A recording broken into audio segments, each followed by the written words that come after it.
Well, good morning. It's good to see everybody. I'm excited to take a deeper look at the Gayatri mantra this morning. I have microphones off, as you know from taking classes here. That's what we do just to get a nice recording for you all. And if you have any questions, you can either put your microphone on, and please do stop me. So at any point, if you're confused on something, before we keep on going, just come on in. Another option is the chat box. So if you'd rather write a question out in the chat box, you can do that too. And I'll try to stay aware of the bottom of my screen, okay, and the chat notification. So the goal this morning is to make you comfortable using the Gayatri mantra. And we did a similar class in November with the Mahamrityunjaya mantra. So these are both very central mantras to this tradition. They both come from Rig Veda, which is the oldest scripture in the yoga tradition, and one of the oldest spiritual scriptures in all of history. So they date back to at least 1500 BCE. Likely they are even older than that. Okay, so that's a conservative estimate. 1500 BCE was the date they were recorded in writing. But there has been an oral tradition in India for a very long time. So likely they're thousands of years older than that even.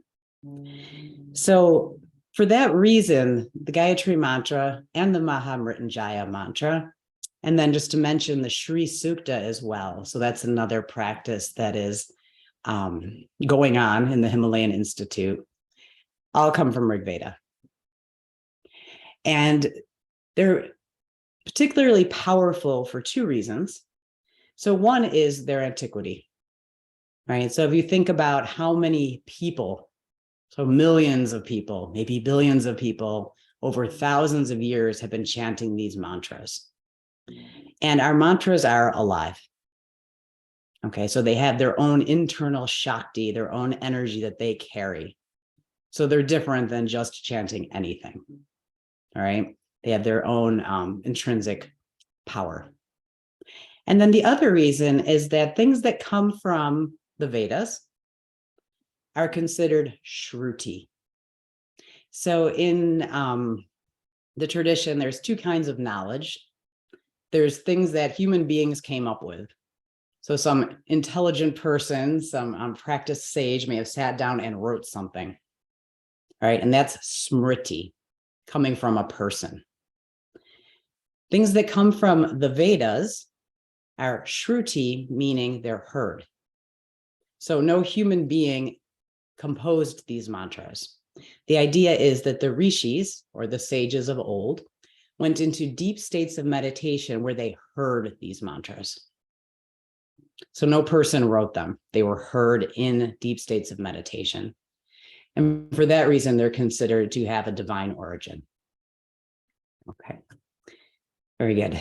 So we did the Mahamrityunjaya in November, particularly because we use that mantra most often for our havans. And we had a summer havan. That's a fire ceremony where we all get together as a community and we do mantras out loud together, because I wanted people to feel comfortable using it. And there were people that had used it as their practice, and there were people to whom it was brand new, or maybe even who had a background but were shy, right? Not feeling confident. So at the time we did that class, I said, we can pick any of the mantras that we enjoy and do the same kind of walkthrough with them. So Gayatri was next in line, and a few folks have asked to do the prayers of the tradition as well. So maybe in following months, we'll take a look at some of our other prayers. Okay. And if you're here for the Mahamrityunjaya, I think we're generally at least half new. Some of the information will be repeated, but I think that's okay. All right, I need to hear things many times, and it's just going to reinforce that. And then I know too that people have different backgrounds with Sanskrit. So if you're brand new to it, you don't know a thing about it, that's totally fine. Okay, so we will start looking at it from the ground up. If you've taken a teacher training, you probably had the 1 or 2 hour intro.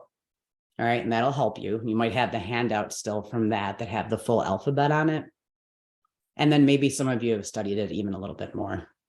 So I'm going to talk to you too about what level you might want to understand things at, okay? If you want to have a notebook, you can write down anything that you'll want to remember after this class. I am going to send you the PDF of the slideshow. So anything that you see come up on your screen, you don't have to write it down, okay? So I'll send that to you and you can go through it at your leisure and write down anything else you want to, so you don't feel like you're scrambling and taking notes. Because I know for me, it's hard to listen and write at the same time. So just write down what you need that's not on your screen. And then I'll also send you the recording. So I always love having a recording of something because then you can stop it. All right. Otherwise, the person talking just keeps on going and going. And if you want to kind of, I don't know, think about something a little bit more, that ability to pause has been really useful to me. Okay. So good. Ready to go? Okay. So I'm going to bring up my PowerPoint and hopefully it will work well. Okay. I'm going to bring this to a slideshow.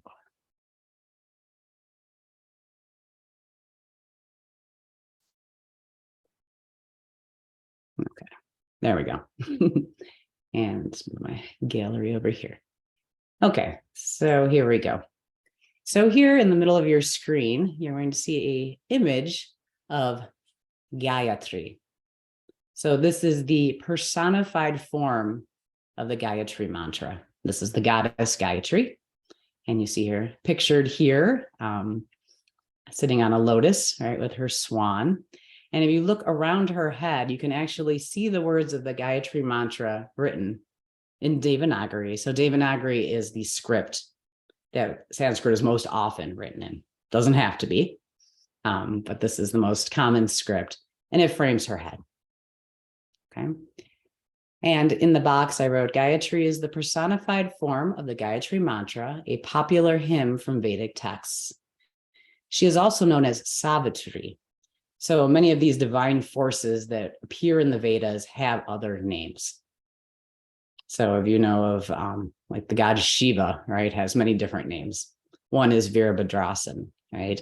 So we see that in our yoga poses where he's appearing under a different name. So another name besides Gayatri for the same force of the universe is Savitri, which means of the sun. Okay. So a solar deity, and she bears the name Mother of the Vedas, Veda Mata. Okay. And just a little aside to those of you interested in Sanskrit, Gayati means to sing or recite. So the meaning of the word Gayatri mantra is the sung mantra. Okay. And then I'm going to read this little sidebar to you that just talks about why we might want to practice this. It says, the chanting of Gayatri mantra sharpens the intellect and brightens the memory. A new mirror reflects clearly, but over time, dust gathers and it needs cleaning. Similarly, our minds become tainted with time, the company that we keep, the knowledge we receive, and our latent tendencies. When we chant the Gayatri mantra, it is like deep cleansing, so that the mirror of the mind reflects in a better way. Through the mantra, the inner glow is kindled, the inner plane is kept alive. One gains brilliance in both the inner and outer worlds. So you might wonder how to practice this mantra. Excuse me. So if you're an initiate of this tradition, you probably have a guru mantra, all right, or a initiatory mantra that you use for your daily japa practice, right, for your daily meditation practice. You can bring the Gayatri in and say a certain number of repetitions before that, after that, or at some other time in your day. Okay, so most commonly it is repeated internally in a japa style, just like our meditation mantras. You also could want to use it to chant. So it's okay too to have a chanting practice where you say it out loud. Okay. And if you have any questions about how to use Gayatri, you can always ask me or Julia, Sarah, anybody that might give you some ideas. Okay. And you might also have an intuition about it. All right. So if you're here today, all right, nobody was forced to be here today. If you decided to be here this morning, there's likely an intuition within you that this could be a helpful practice. Okay, it's a very simple, very powerful, I say very beautiful mantra. And the whole focus of it is bringing in light. Okay, so it speaks to external light, right? So the sun itself, but also internal light and the connection between the two. So it is a wonderful way to bring a sense of, I think, peace and clarity into life. Okay. All right, very good. So this is a handout from Nikolai Bachman, and I am going to blow it up. So if it looks incredibly small, do not worry. And I always do a commercial for Nikolai just because the things that he has put out there for students of mantra, yoga, Sanskrit are so useful. So this is his handout from one of his Sanskrit chanting packs, he calls them. And all of his work is on sanskritsounds.com. And the chant packs are collections of mantras that come with both this PDF, so there's a PDF for each mantra, and two versions of him chanting, one very slowly and one at tempo. And what I really love about his study guides is he gives you everything you could possibly need. All right. So again, I'm going to blow this up a little bit so we can look at it. But first, we're going to get into what the mantra means. And I think it's so valuable to look at it word by word. So sometimes you'll see a mantra, maybe it's 2 lines long, and then the English translation is 10 lines long. And you get the idea that probably somebody is adding something, right? There's going to be the translator giving you their explanation, their elaboration, right? But I love to know what exactly is there. And from there, the further elaboration is more interesting, right? Okay, so let's see how I get a little, oops, I don't want to do that. Okay, I think I'm gonna have to go from here to blow it up.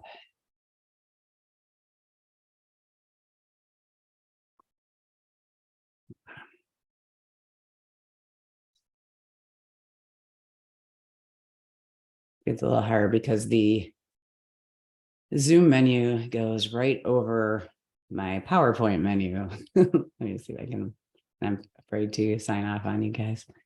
Okay. Bottom where it says 82%. Oh, Here, should I go back to, let's see. Let me move. Yeah, it's funny because I have a Zoom menu and I have you guys in my gallery. So let me see if I can move Zoom easy. Okay.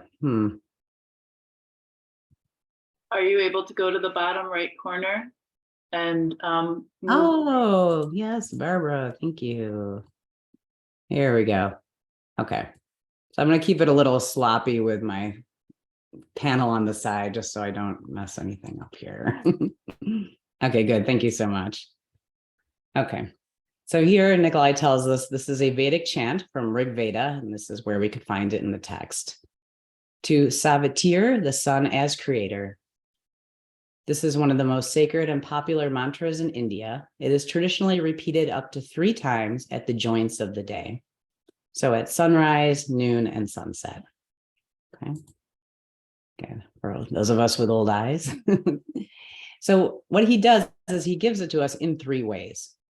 So here you can see it written in Devanagari, right? So in the script of Sanskrit. Over here, it's written in what's called transliteration. So it is possible to write Sanskrit using English letters and to mark those letters. And we're going to look at that in a little bit more detail. To mark those English letters so there's no doubt what sound comes. So in that way, it's like Spanish. All right, so for folks who studied Spanish, every letter in Spanish makes one sound only.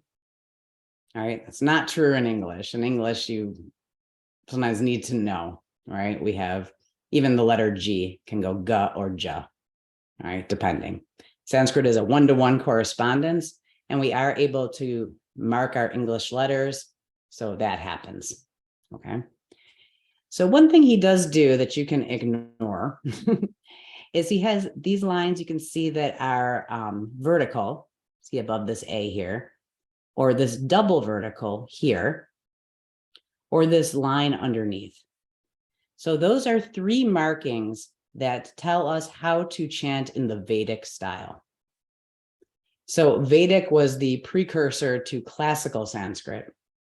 And in our tradition, we use classical Sanskrit, which started formally in 500 BCE. In Vedic Sanskrit, there was tone. So there were particular places where one's voice went up or down or up, down. Okay. We don't use tone anymore. And that's fine. And in anything that comes after 500 BCE, so for example, the Yoga Sutras, there's no tone marked on them because it wasn't used anymore. But for Vedic things, Nikolai will show you the tone. So if you like to learn Vedic chanting, you can still use these handouts because the tone is there. What you'll notice in the way we use Sanskrit mantras now, there's a lot of variety. Okay. So part of having this tone marked meant that there was no variety. There was one way, right? Everybody's voice goes up, everybody's voice goes down. All right, everybody's voice stays at a middle tone. We are free to put our own melody into this, right? We need to respect the sounds of the letters. We can't change that, or the duration of the letters. But as far as how your voice moves through this mantra, it's however is most appealing to you.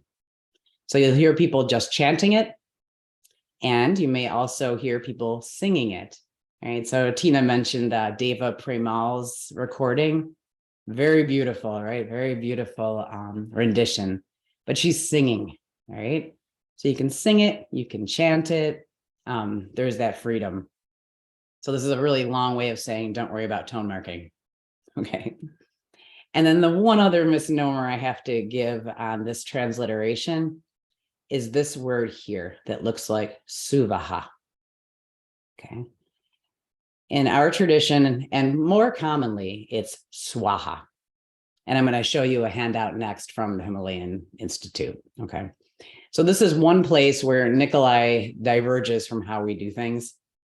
And he had a different Sanskrit teacher. So he learned this kind of practice from different people, but Desikachara was his main teacher.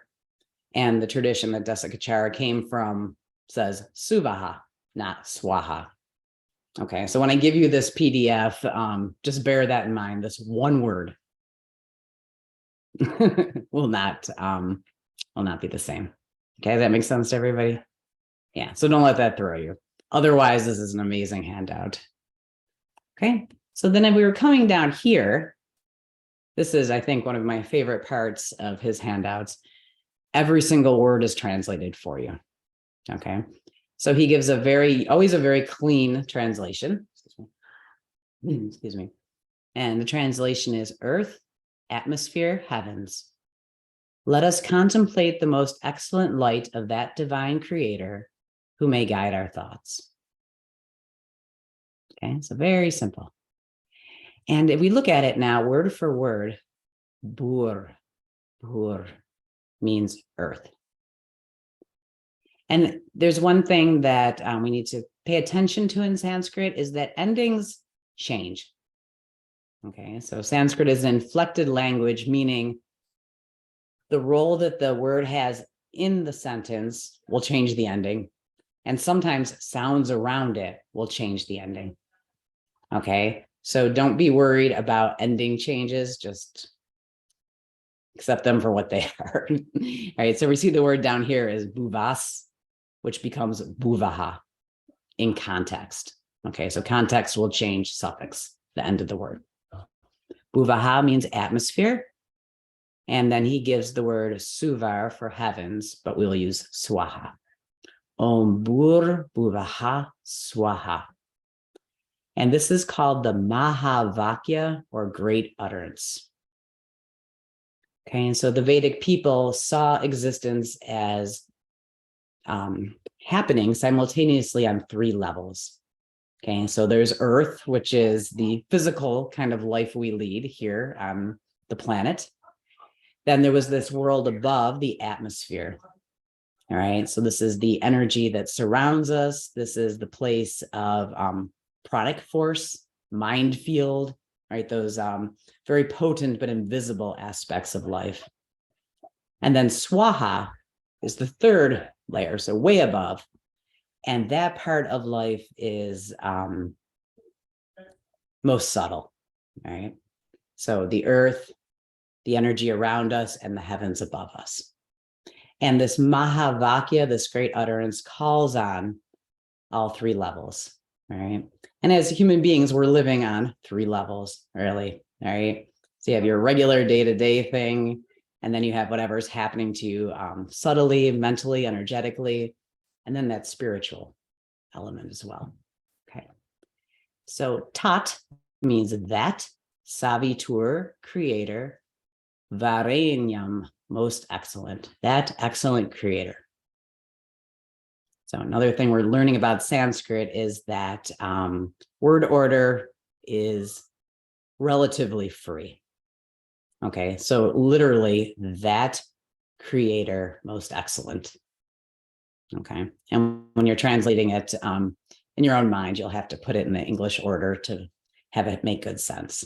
Okay, so that most excellent creator, Bhargo, light, Devasya. So divine light, Dhimahi. We meditate on that divine light. Okay. Dio, yo, na. So na means our thoughts, or I'm sorry, yes, our thoughts. praCOdayāt, may it lead. Okay. So may we be led by that light. Okay, good. And then down here, he'll talk, oops. I haven't used PowerPoint in a while. Need a refresher here. Okay, so down at the bottom, I'm going to go back to whatever size I was. Okay. There we go. He'll talk about another meaning of the word Gayatri, which is the rhythm of the mantra. Okay, so Gayatri is a meter too. And in Sanskrit chanting, there is a specific set of different meters that our mantras are written in. Okay. Okay, Barbara says, what was the woman's name you just mentioned? It's Deva, D-E-V-A, Premal, P-R-E-M-A-L. And Deva Premal has wonderful recordings. So if you're on Spotify or Apple Music, you'll find her there. Which actually she toured, I think, last summer, and she was in Toronto. Didn't get to go see her, but she's probably one of the most famous kirtan singers, so singers of traditional Indian music. So definitely worth exploring. Okay. So let me go here now, and good. Okay, so this is the handout that we give to our teachers in training for the Gayatri mantra. And again, you will all receive this. And without spending too much time going through it, you can read it when you get the PDF from me. It's just a little bit of an explanation of the mantra, and you'll see here, Swaha. And you might be thinking, Swaha sounds like a W. Why is this a V? And again, that's coming up. All right, so there's some things that are kind of mysterious to students. And I think when you try to look at these kinds of handouts on your own, you can get kind of bogged down in little points of confusion. So I will explain the VW issue in Sanskrit.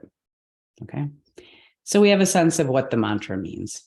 And we do it really in one way to worship the exterior, the external light, right? So it's a homage to that, but also to expand our own internal light. All right. So here I have the mantra written nice and big. And if you've taken an intro to Sanskrit class, either at the Institute or somewhere else, you might recognize these letters. And you're going to notice that some of them have markings on them. Okay. So for the purpose of this class, I didn't want to teach the Sanskrit alphabet. It's a really good thing to do, especially if this interests you. And with the teachers in training, I take about an hour to go through the alphabet. And the Sanskrit alphabet is not hard. There's a couple sounds that we're not used to as English speakers, but by and large, it's not that far from English. It is an Indo-European language, meaning that it comes from the same language family as English, German, French. Okay, so not all that exotic. So we have the mantra written up on top, and I want to let you know what is different from English that'll help you read it. Okay. So first line, simple vowels. What sounds do vowels make in Sanskrit? And there are 4 simple vowels. And this is a place where if you don't already know this, it might help to write an English word to jog your memory. Okay, so the letter A in Sanskrit always sounds like ah, like in the word hot or pot. Okay, again, notice that that's a letter O in many words in English. So ah, like in hot. The letter I always makes the sound E, like in plea or see. The letter the letter U always makes the sound oo, like in blue or flu or clue. Always. This R with the dot underneath it is the 4th simple vowel, and it does not appear in this mantra. So I was going to mention to you things you may or may not want to know. It makes the sound r. This is a sound we do not have in English. It's a vocalic R sound, r. It's not in this mantra. It was in the Mahamrityunjaya, so we had to practice it. I wanted this to be just a complete set for you. R. If you make the sound UR, like in the word, like a fishing lure, and then you kind of trill it, r, you might feel that sound. Okay. But again, you don't need to know this. In the complex vowels, so the longer vowels in the language, there are 4. And the letter E is the only one that's going to show up here. So again, if you're deciding how much to take in today, you need to know the letter E in Sanskrit always makes the sound A. Like in play, stay, may, always. These other sounds, in case you're curious to kind of round out your knowledge, or if you want to take what you learned today and look at some other mantras, the letters AI together always make the sound I. And one place they do that in English is the word aisle, like the aisle in a church. Okay. The letter O always makes the sound O, like in toe. And the letters AU together always make the sound ow, like in plow, cow. Okay, good. I'm going to open the door real quick and let my cat out. 1 second. Okay.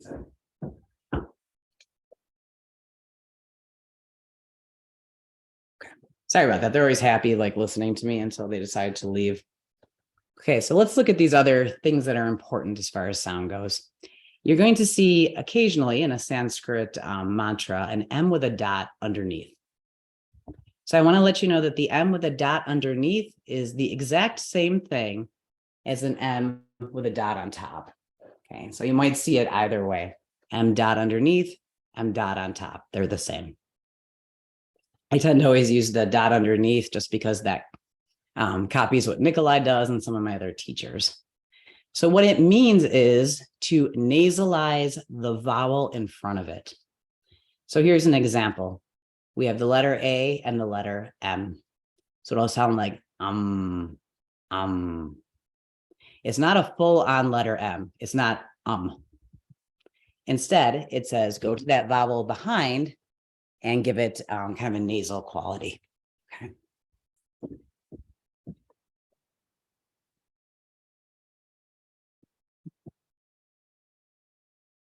My daughter got 2 kittens. They're a lot of fun.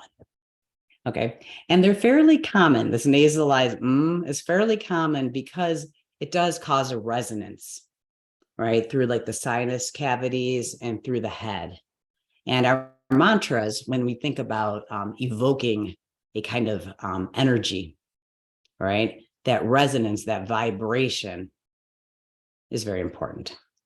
And you're going to see a lot of in bija mantras, so small like seed mantras, like Hrim, Klim, Om, right? Om is a seed mantra that everyone knows.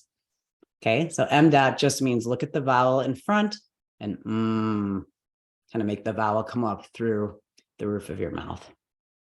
Make sense? Yeah, okay. The other important thing, or the next important thing, is that in Sanskrit, you'll often see a consonant with an H after it. These are 2 different letters in Sanskrit. There's a difference between B and BH. B by itself sounds like B, just like in English. BH sounds like B, B. And it's called aspiration. This is when you let kind of a breathy release come out right after the consonant. So one way you can test yourself to see if you're doing it is to take your hand, hold your hand just an inch or 2 away from your mouth and try to say B without feeling your breath, and then say B, B, B, B, B, B, B. Okay, so without the H, not feeling your exhalation. With the H, there's that puff of warm air. Okay. And in Sanskrit, they are completely different letters. Okay. So if you switch between B and B, you've changed the meaning of the word. Okay. And there's a lot of B in this mantra. So be breathy. And there's also going to be a distinction between D and Da. Da, da, da, da. And you can practice those a bit. Okay, so here we have nasalization. Here we have aspiration. Then you'll also see that some of the letters have a bar on top, right? Some of our vowels. What that means is make this vowel twice as long. Okay, so without the bar on top, this would be A, I, U. With the bar, it's A, I, U. Okay, so that's a marking that we don't pay attention to in English, and you have to consciously slow yourself down. Give yourself 2 beats for long vowels. Okay, and we're going to see in this mantra long E, long A. Okay, makes sense? Yeah. Okay. Then we have this other letter that has a dot underneath. With this one, the dot's always underneath. Right? And I said with the M, you might sometimes see it with the dot on top. H, it's always underneath. And what that tells you to do is, again, aspiration, breathy voice. And this appears at the ends of words. It can do 2 different things. So I think that that's really important to distinguish here. Sometimes it just says, be breathy at the end of the word. And one example is this word for hour, nah, nah. Okay, so it's not nah, nah, nah. right? You'll feel that heat come out. Other times, it will cause the vowel before it to repeat. So if we look at the word swah, it could just be swah. It's not wrong. But another variation is swaha. And you're hearing that A again. Okay. Historically, the breathy voice without the repeat is older, but that echo, that repeat of the vowel after the ha, is very common. In this mantra, you could do it either way, and it wouldn't be wrong, right? You would still tap into the correct pronunciation, but knowing what people say, right? So what is the most common way of reciting this mantra is helpful. So we are, in fact, going to have that echo in the beginning line. Buvaha, swaha. Not wrong to say buva, swah, but you will not coordinate with anybody. Right? Everyone says buvaha, swaha. Contrasting to, you could say naha down here. Nobody does. Nah. Okay. And we talked about how Gayatri is a meter, right? So the choice of whether to reduplicate that vowel or not is often dependent on making it sound good. Okay. So these mantras were meant to be chanted and to sound good. Okay. Have a nice resonance. Okay. Okay. And then another thing that's very confusing, I think, for English speakers is that in Sanskrit, V and W are interchangeable. Okay. So originally, historically, they were probably coming from a sound that was somewhere in between a V and a W. How it's written in Sanskrit, there is only one letter, one Devanagari letter for V and W. Okay, it's kind of a circle with a bar on the side. So it will never differentiate for you which sound is coming. And it's a very stylistic thing. There are some teachers like Nikolai who almost always uses the V. There are some other teachers. There was a Sanskrit course I took from a woman in Munich, and she insisted on always using wa because she thought that was closer to the historical sound. Okay. For our purposes, just know that you may see it written either way. All right. So in this transliteration up here, we have swaha. And I did that because it's easier for you to use this and make the English W swaha. If I said svaha, it's not wrong. Okay. There is no difference in Sanskrit energetically between a V and a wa. Logistically, grammatically, in writing, no difference. But swaha is the more common way to hear it. And the rule I've kind of noticed over time is that when a syllable starts with this sound, it's more often V at the beginning of a syllable. So sa-vi-tur, not sa-wa-tur.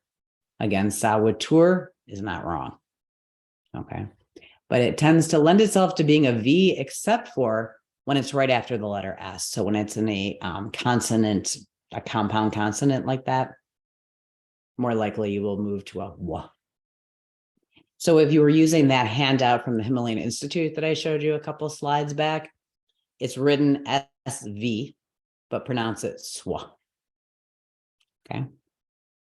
That makes sense to everybody? Okay, good. Okay.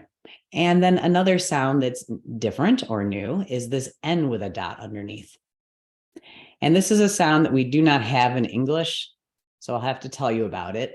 This is called a retroflex N. So imagine that you were going to say "na," just "na" in English. And before you say it, freeze, go. And if you're about to make the letter N in English, I'm guessing that your tongue is at the top of your teeth. Right? Yeah. So for this sound, freeze there, and then bring your tongue across that bumpy ridge. So you're kind of doing a back bend with your tongue to where it gets smooth. So it's up at the very beginning of your smooth palate, and sounds like nah, nah, nah. Okay, so instead of hitting the top of your teeth, the tongue is curled back and it's hitting right behind that bumpy ridge. Is called your alveolar ridge. It's kind of like a scaly fish in there. Yeah, you can move your tongue around. If you want to use your finger. So there's almost like fish scales, right, that are right above your teeth. And if you go across that little strip, it'll get smooth, right? Your hard palate is smooth. So run it across the bumpy scales, and there's almost like a little indentation right here. You might be right behind your nose. And if you put the tip of your tongue there instead and make an N sound, it will be nah, nah, nah, nah. Okay. So it's a little bit tricky, but once you get used to it, it's kind of fun, all right? And there are different retroflex sounds in Sanskrit. This is the only one we need to address here. T can be retroflex, ta, ta, ta, ta. The letter D, ga, ga, ga, ga. The sound sha, sha, sha, sha. Okay, so if you study the Sanskrit alphabet, you'll learn about retroflex sounds. And that's just a place in the mouth that we don't use as English speakers. Okay, that makes sense to everybody? So, varenyam, varenyam. So not varenyam, varenyam, varenyam. And it gives you a very distinctive, I think, Indian sound, because these retroflex sounds are in Hindi as well. All right, so when people do an Indian accent, right, oftentimes you'll hear this curling back of the tongue. Okay, another place where you might be confused is the letter C. The letter C in Sanskrit always says cha. Does in Slavic languages too, right? It says cha, like in cheese or choose or church, always cha. So we know in English it can be sa or ka, or right? Good. So this is the least you need to know. Well, actually, this is all you need to know for this mantra, right? The least you need to know about Sanskrit for this mantra. And we need to know these three simple vowels, a, I, u, one complex vowel, a. We need to know that M dot means to nasalize, the difference between an unaspirated and an aspirated consonant, b, pa, da, da. The difference between a short vowel and a long vowel. So short, a, I, u, long, a, I, u. We need to know how this H dot works. And another example of that is the word for peace in Sanskrit. So I know a lot of you are yoga students, right? You can say Om Shanti. Or you can also hear a teacher say Shantihi, Shantihi. Right? So in the yoga class, you may have heard either Shanti or Shantihi. And the answer is they're both right.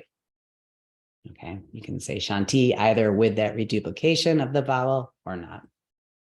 Okay, we need to know that V and W are interchangeable, so don't stress out about them and how they appear. We need to know what a retroflex N sounds like and how to make it. Na, na, na, na. And we need to know that the letter C always appears as cha. Okay. So this might be a place where some of this you might already know. If you don't, if you have some notes, if you forget, you can always email me, no problem. Okay. Good. Okay, so let's say you have a Sanskrit mantra, right? And you, oops, I'm sorry, and you want to learn the Sanskrit mantra. This one is very gentle. It's not long or complicated. Some of them are, right? And sometimes you'll see a word that goes on and on and on for 1 or 2 lines. One word, right? It's endless. So the best tactic to go about learning a new mantra or anything in Sanskrit is to break it into syllables. Okay. Right away, it's so much more manageable. From what we learned just the last slide about sounds, once it's in syllables, there's nothing you don't know. Okay, because it's always straightforward. So I broke it into syllables for you. And again, you'll have this PDF. If you want to know a little bit deeper how to break a Sanskrit word into syllables, it's a pretty simple rule. Basically, in any syllable, in any language, the vowel is the nucleus. Okay, every single syllable needs a vowel. The vowel can be all by itself. The vowel can have a consonant in the beginning. It can have a consonant on the end, but you need a vowel. Okay. So if you're looking across a line of Sanskrit text, every vowel will be a syllable. The tricky part is where to divide the consonants. All right. And the rule in Sanskrit is pretty easy. If there are 2 consonants together, you draw the line between them. If there are 3 consonants in a row, the first consonant goes to the left with that syllable. All other consonants go to the right with the next syllable. And that's it. So knowing that, you could take any line of Sanskrit text, if it was in a good transliteration, and you can hack it apart. Okay. 2 consonants together, divide between them. More than 2 consonants, first one goes left, all other ones go right. Okay, so you can write it down just as I did here in pieces. And let's go through these pieces now, and please let me know if anything is not obvious. Okay. So, Om Bhur Bhu Va Ha Swaha. Okay, let's try it together. Om Bhur Bhu Va Ha Swaha. Good. Okay. Hat Sa Vi Tur Varen Yam. Okay, together. Tat Savitur Varen Yam. Okay, let's try the first 2 lines. Om Pur Bhuvaha Swaha. Tat Savitur Varen Yam. Okay, kind of the melody I'm showing you right now is how we chant it for our havens, or how is, I think, most common. If you're hearing something else in your head, and I found that too, we used to do full moon meditations and people would come in, and we usually used either Gayatri or Mahamrityunjaya for those full moon meditations. And there were people who came in who learned the mantra. They were fine. The people who already had a version of it in their brain, it was a lot harder to chant as a group. So if you do listen to, say, Deva Premal, right, you probably hear her, and that's fine, all right? The only place that causes really any kind of problem is when you want to chant with other people. So kind of the melody I'm doing here is what you'll hear on Nikolai's recording and how we chant it as a group in the tradition. But if your head is singing this or coming from another teacher, you might have another recording of another teacher. That's fine. Okay. All right. 3rd line. Vargo de Vasya di Mahi. Okay. Together. Vargo de Vasya di Mahi. Okay, so just a little point, and hopefully this is useful, not confusing. The H here is 1 letter, DH, duh. Okay, So as an English speaker, we were looking at this as two consonants. This is not two consonants. This is one. Duh. In Devanagari, this is one letter. Okay, we just happen to write it as two in English. So this H is different from this full H. Ha, all right, he. In Devanagari, this H here would be a whole different letter. And they are different from the H with the dot underneath, which means aspirate. Okay, so in our English transliteration, we're seeing 3 letter H's. They're all doing something different. All right, H with a dot underneath means aspirate the vowel in front of me, swaha. The H next to a consonant means this is an aspirated consonant, duh. And H at the end of line 3 is a full-on H. Okay, just like in English, he. Yeah. Okay, let's try this last line. So this looks like 3 consonants in a row. It's only 2. G, D, D, D, duh, ye, D, D, yo, na, praCOdayāt. Okay, so it ends on that nice long A, yat. So again, I'll break this kind of up. Duh, ye, e, G, G. Okay, it's not a common sound for us, but everything is easier to learn if you put it in little pieces. Practice duh, yuh, e, G, D. Good. G, yo, na, praCOdayāt. Good. So again, here's that C, always cha, cho, praCOdayāt. And don't hurt, even if you're chanting the mantra quickly, and sometimes if you chant a mantra for a while, it starts to go a little bit more quickly. Always make sure, no matter how fast you're chanting, that yat is twice as long as the A in front of it. All right, so lengthening that A. Okay. All right, let's try the whole thing together.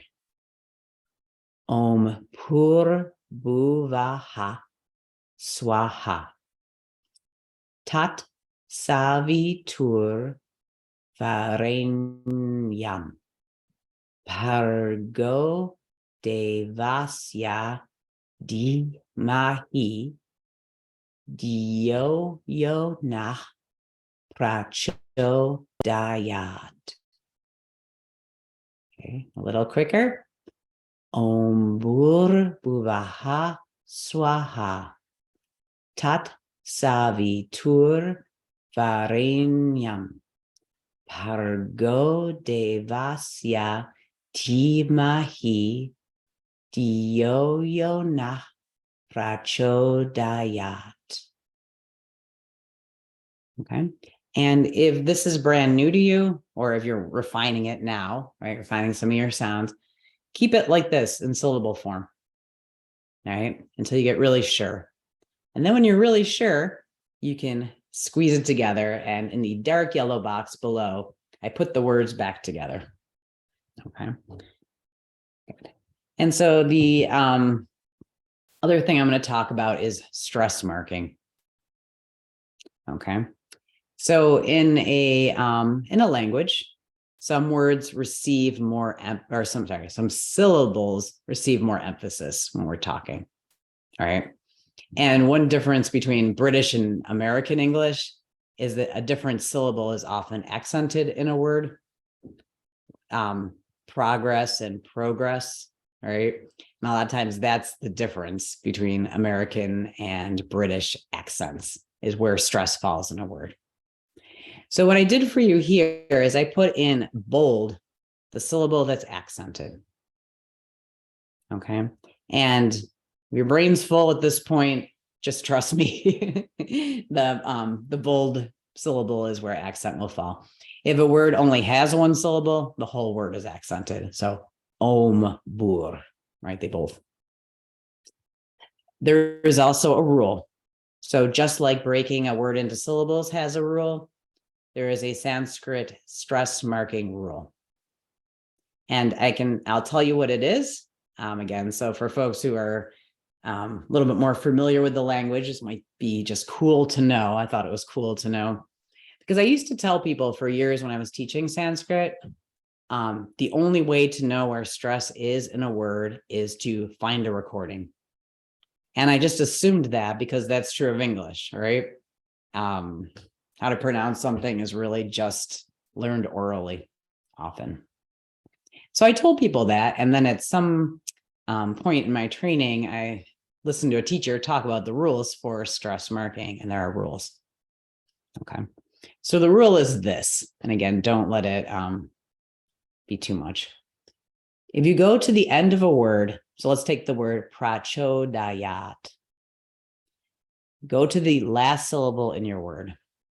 And the rule is that in Sanskrit, the last syllable is never stressed. Okay, so definitely not going to be that. And then you start to move left through your word. And what you're looking for is something called a heavy syllable. Okay, so we're not going to get too much into the difference. The difference is a light syllable is just a vowel or just a consonant and a simple vowel. Those are considered light syllables. Heavy syllables are everything else. Complex vowels, a vowel that has a consonant, a syllable that ends in a consonant, all right, are considered heavy syllables. Okay, so everything else is heavy. Light is just a vowel or just a consonant and a simple vowel. Okay, so I'm going over to my word praCOdayāt, and I'm saying, okay, I can never pick the last syllable. So I move left to da.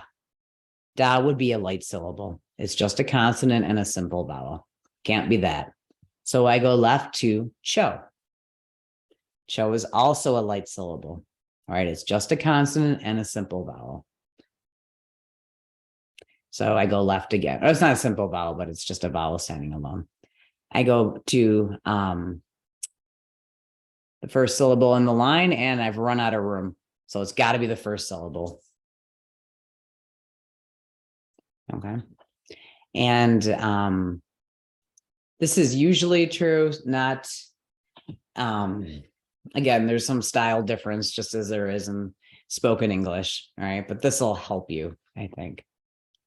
Okay.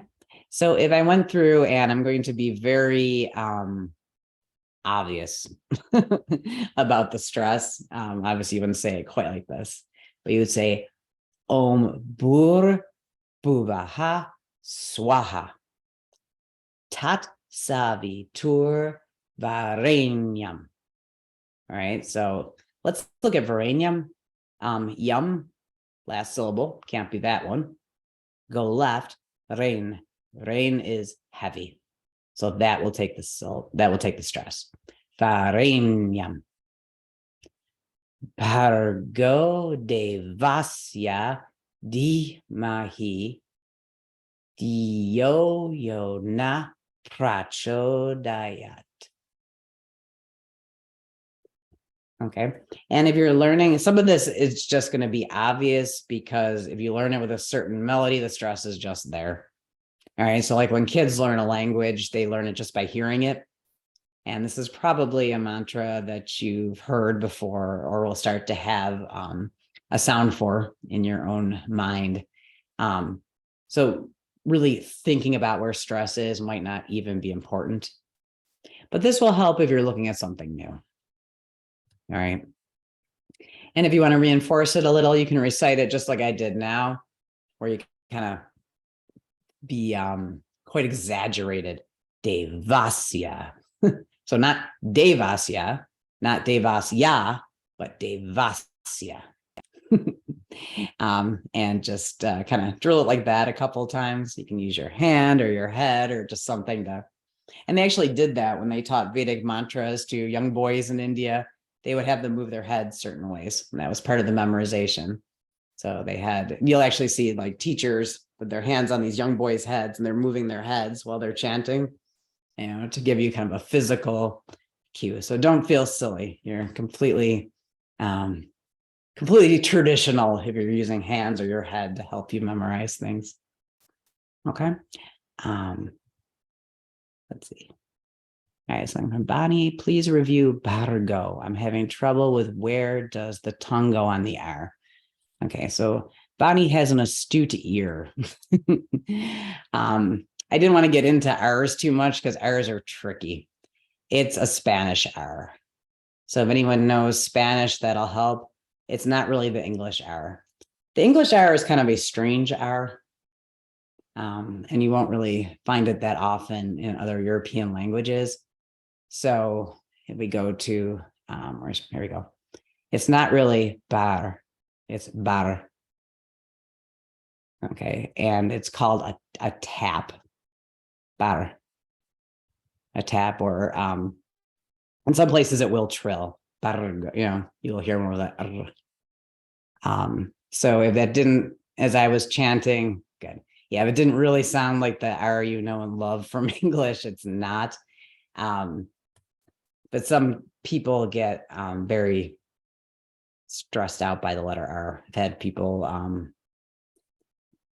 get hung up there. So if it's coming out of your mouth, bargo, don't worry.